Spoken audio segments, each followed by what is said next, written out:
जब नानक साहिब जी को वापस भेजा कि वहाँ सतलोक से कि आप वहाँ जाइए बनारस में काशी में आपको सतनाम मिलेगा, तो पहली उदासी, उदासी का अर्थ क्या होता है, ये तो यात्रा कहते हैं।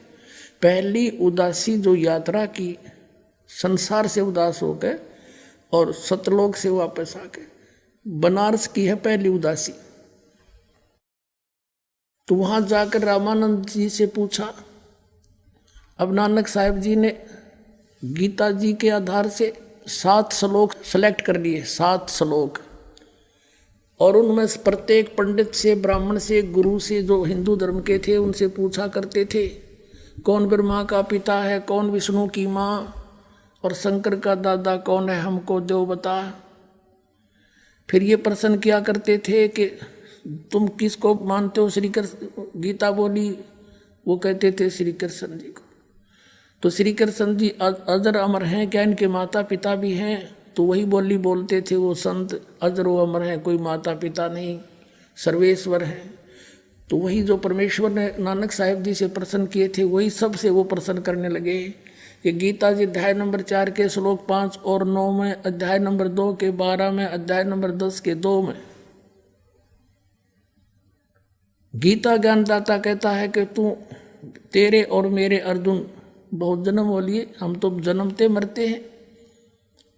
तो फिर 18वें अध्याय के 62वें श्लोक में कहा कि तू सर्वभाव से उस परमेश्वर की शरण में जा, उसकी कृपा से तू परम शांति और सनातन परम धाम को प्राप्त होगा। वो कौन है वो बताओ? तो सट्टे मारते श्री कृष्ण ही अपने बारे में कह रहे हैं, छट दे गल, अपने बारे में कह रहे हैं। नानक जी आगे चल पड़ते थे। फिर काशी में जाकर के रामानंद जी से यही गोष्ठी की। तब रामानंद जी ने कहा था कि मुझे भी नहीं मालूम था भक्त, वो परमात्मा स्वयं उतरे हैं यहाँ पर। फिर नानक साहिब जी का कुछ विश्वास हुआ कि सचमुच देखते लूँ। जब कहा कि कहाँ है वो, मुझे मिलाइए उनसे। अब वहाँ से आए थे न्यू थे, मैं प्रश्न उत्तर करूँगा यही। अब स्वामी रामानंद जी ने एक सेवक भेज दिया कि जा भगत जी को ले जाओ और भगवान से मिलाओ। परमात्मा को पता था कि आने लग रहा हमारा लाल, बैठ के खड्डी में कपड़ा बुने नहीं जानते। और जब नानक साहब ने देखा, करे तेरा गजब हो, ये तो वही है जो सचखंड में देखे थे। आंखों में आंसू भराए और कहते हैं, फाई सूरत मुल्क की वेश, ए ठगवाड़ा ठगी देश, खरा सियाणा बोता वारिय दानक रूप रहा करता रे। लोगों आ जाओ देख लो भगवान, यो बैठा ये बैठा। अब आदरणीय गरीबदास साहिब जी ने भी कहा है, झांकी वेग कबीर की नानक की वाह, और वह सिखा के गल पड़ी कौन छुटावे था। नानक साहब ने कहा था वाहे गुरु सतनाम में लगा, क्योंकि सतलोक में सचखंड में मालिक ने बताया था कि ये सतनाम इतना इम्पोर्टेंट और वैल्यूएबल है, इसके जाप से मोक्ष डेफिनेट है। और ये भी कह दिया था पुण्यात्मा, अभी इसको किसी को बताना नहीं, यदि तुम अभी बता दोगे तो राज खुल जाएगा और इस काल का दाव लग जाएगा। ये काल के दूत संत इन्हीं मंत्रों को गुरु ग्रंथ साहब से निकाल कर देना शुरू कर देते। और आज ये दास आपको कैसे पहचानवाता उस परम पिता परमात्मा को। इन्होंने जो आदेश परमात्मा का था फाइनल मान लिया, और नानक साहिब जी ने किसी सिख को सतनाम नहीं दिया। एक समय का प्रकरण है कि इसी भाई बाले वाली जन्म साखी में गुरु नानक जी और मर्दाना और बाला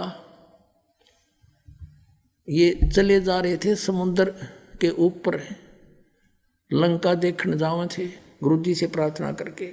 तो नानक साहब ने कहा कि तुम मेरे पीछे पीछे आ जाओ और वाहेगुरु करते रहना। और ऐसे चल पड़े जैसे समुद्र पृथ्वी पर चलते हैं समुद्र के ऊपर। और नानक साहब जी सतनाम का जाप करने लगे उच्चारण करके। अब मर्दाना ने सोची गुरु जी तो ये जाप करें सतनाम 2 अक्षर का, तू भी कर ले। वो भी करने लग गया। वो लग गया डूबने गोते खान। तब नानक साहब जी ने देखा कि मर्दाना गुरु जी की करनी नहीं देखा करते, वचन का पालन कर। तो फिर वाहे गुरु कर, वो फिर वाहे गुरु करने लग गया, फिर ठीक हो गया। तो ऐसा झटका दे दिया नानक साहब ने परमात्मा के आदेश से कि तेरा आदेश होगा उसको दूंगा, नहीं दूंगा। ये शपथ लिखा जन्म साखी में। और ऐसा झटका दे दिया कि आने वाले सिख समाज ने इतना परहेज कर लिया, इस नाम का जिक्र नहीं करते। और जिस कारण से काल के दूता का हाथ ना लग गया, ना तो आज ये नाम बता देते 2 अक्षर का, ये 5 काल के जाप दे रहे, पार कैसे करेंगे आपको? ये डबोने वाले पंथ है, सारे काल के पंथ हैं। अब ये पंथ है वो जिसमें सारे पंथ मिलेंगे आके, सत्कर मान लेना।